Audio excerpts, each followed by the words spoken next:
US President Donald Trump has accused Ukraine's leaders of showing zero gratitude over efforts to end the war. It comes as US officials meet with their Ukrainian counterparts in Geneva amid criticism from European leaders over the latest 28-point peace plan, widely considered to favour Russia. Well, as we've heard, let's get more on that from our correspondents. Joining us now is Europe correspondent Elias Kluwer in London and North America correspondent Cayman Gok in Washington.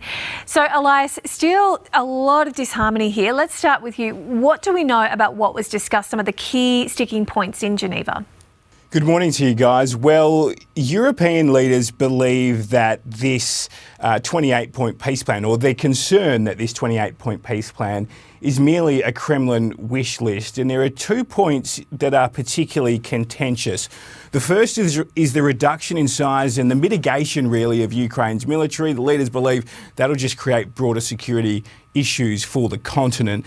And then there's the demand for Ukraine to surrender large swathes of its territory in the east of the country. There's a sense that that'll just provide an encouragement, really, for Russia. It'll use it as a strategic springboard to invade other parts of the country. Now, at this summit in Geneva, Kyiv was represented by Andriy Yermak. Now, his official title is Chief of Staff, but really he's the country's top negotiator, the right-hand man of Volodymyr Zelensky, and he would have been making sure that Ukraine's interests are at the heart of any deal. Now, the US was represented by Secretary of State Marco Rubio, who said significant progress was made, that there were some sticking points still. He wouldn't go into detail as to what they were, but he remains confident, despite the scepticism, that a deal will be done by Thursday. So we're working through making some changes, some adjustments, in the hopes of furthering narrowing the differences and getting closer to something that both Ukraine and obviously the United States are very comfortable with. Yeah, that was Marco Rubio. There came into you now. The US President, Mr. Trump, has weighed in again this morning. What's he had to say? Well, as these two delegations were meeting, Donald Trump, as he often does, took to social media and he lashed out at Ukraine's leadership, posting in all capital letters that Ukraine's leadership has expressed zero gratitude to the United States for its efforts to try and end Russia's illegal war.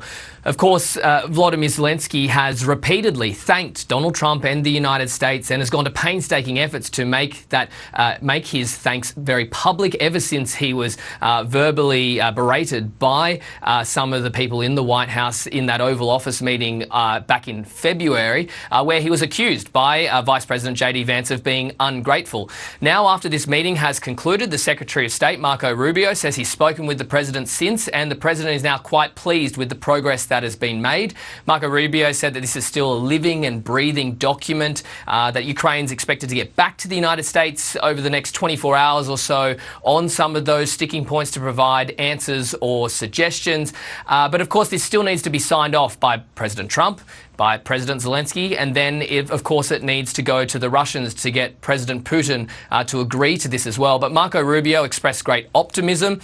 He understands where President Trump's position is coming from, and, you know, he wants this to get through, but he stopped short of saying that this was a done deal. He said work still needs to be done, and although that there was that deadline for Thursday local time, which is Thanksgiving here, he now says the deadline is as soon as possible, so there may be a bit more flexibility for the Ukrainians.